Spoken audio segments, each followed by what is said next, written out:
Assalamualaikum Ustaz. Waalaikumsalam warahmatullahi wabarakatuh. Kalau hijrah, amalan apa yang harus dikerjakan dan doa sehingga proses hijrahnya tercapai?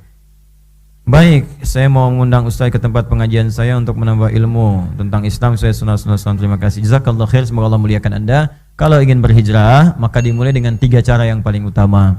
Yang pertama, berdoa supaya Allah menguatkan niat hijrahnya. Karena untuk hijrah itu tidak mudah. Untuk berubah itu tidak mudah. Ya, para akhwat, saudari-saudari saya yang semoga dicintai oleh Allah, kan? Terus yang belum berhijab, ingin berjilbab, itu tidak mudah. Ya, yang paling tidak mudah itu melawan gejolak hati. Ya, awas jangan ikuti perkataan orang. Kalau orang itu nggak akan pernah selesai komentarnya. Anda nggak berhijab, dengan Anda berhijab pun dikomentarin juga. Ya, nggak berjilbab dikomentari. Ya, Anda belum berjilbab dikomentari nih. Wih, bagus rambutnya nih. Kalau berjilbab lebih bagus lagi. Begitu berjilbab, orang lain komentar lagi. Soleha sekarang. Masya Allah. Nggak akan selesai komentar manusia itu. Jadi tempatkan satu aktivitas sesuai dengan ranah hukum yang benar. Ketentuannya apa? Kalau udah gitu istiqomah, selesai. Jelas ya? Dan pikirkan akibatnya, tadabbur namanya. Aduh, saya malu nanti kalau nggak berjilbab sekarang saat hidup. Karena saat wafat, di antara kain kafan untuk perempuan itu ada jilbabnya. Itu beda kain kafan perempuan dengan laki-laki. Ya, kalau perempuan wafat, itu ada bagian helai kain kafan itu untuk kerudungan, jilbab. Makanya jangan mau, ya saudari-saudari saya dimanapun berada, jangan mau dijilbabin saat meninggal. Maksud kalimat saya itu maksudnya begini, jangan mau pas meninggal baru dijilbabin, itu maksudnya. Itu maksudnya.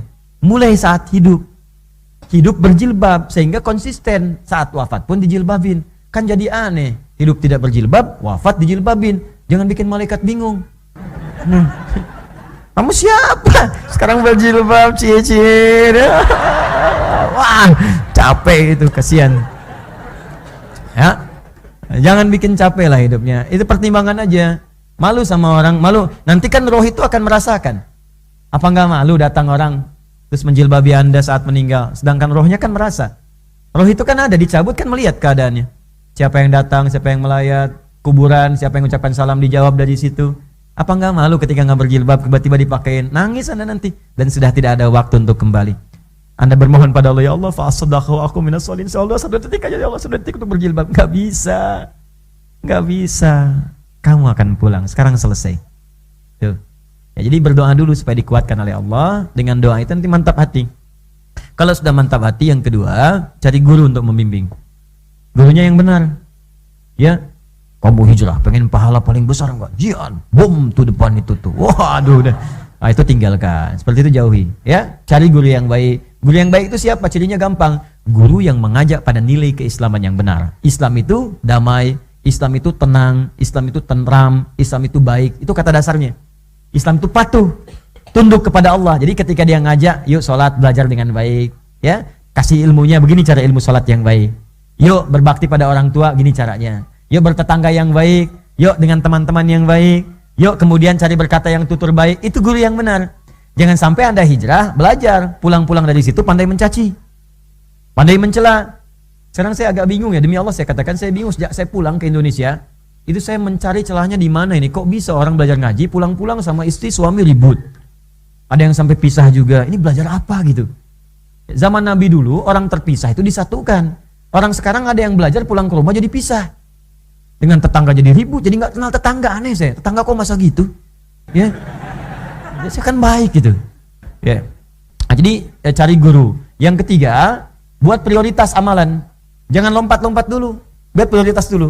Pelan-pelan aja, nikmati aja pelan-pelan. Toh orang Badui juga di hadis Muslim datang kepada Nabi, bahasanya ringan. Ya Rasulullah, bima makna alimni amalan basitan yudkhilul jannah. Ya Rasulullah, ajarkan padaku ilmu yang sederhana aja, yang penting saya masuk surga.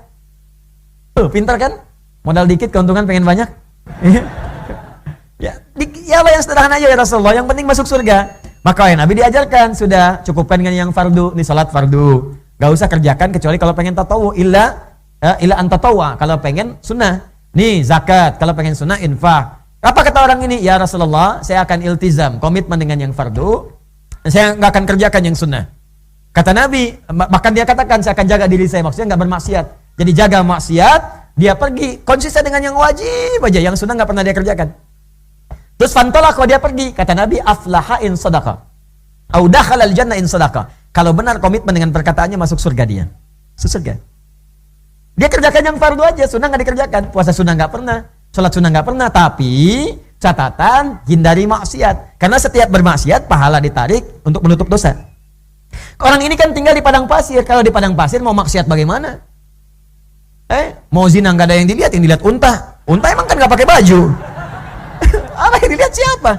Yang dilihat unta, padang pasir lagi. Jadi maksiatnya tipis. Ente pengen ngikutin, mustahil.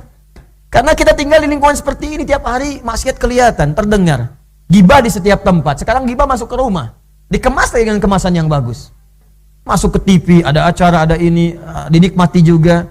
Bahkan dihitung, kapannya jadwal acaranya.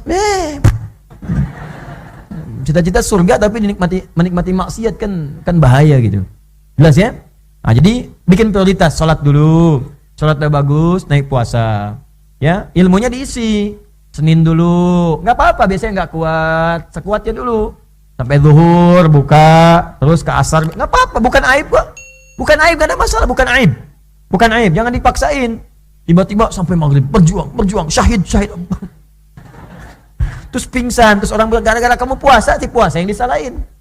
Ya sampai maghrib, besok selesai, alhamdulillah, konsisten dulu Senin, jangan nambah Kamis dulu.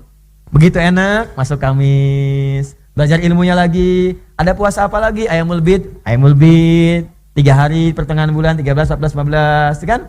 Ada puasa apa lagi? Puasa Daud, sehari puasa, sehari enggak, ikuti. Tapi ilmu dipelajari lagi. Jangan nyimpulkan sendiri. Oh, kalau ada puasa Daud berarti ada sholat Daud.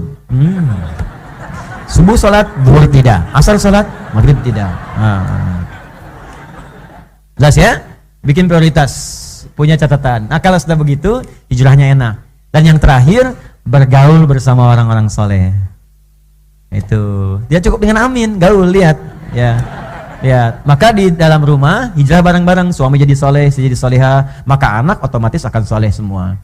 Tetangga cari teman yang soleh. Antum kalau cari ilmu, cari sekolah-sekolah yang baik, kampus yang baik, pilih teman-teman yang baik. Di kantor pilih teman-teman baik, supaya mengajak pada yang baik. Jadi kalau sudah gotong royong ibadahnya, ringan nanti.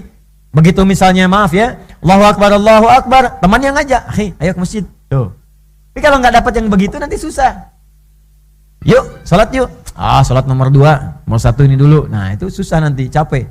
Carilah, rezeki itu teratur. Dunia kita sudah jelas, surga kita yang belum jelas. Jika Anda belum mampu berlomba dengan orang soleh meningkatkan kebaikan, maka berlombalah dengan para pendosa untuk bertobat di hadapan Allah Subhanahu wa Ta'ala.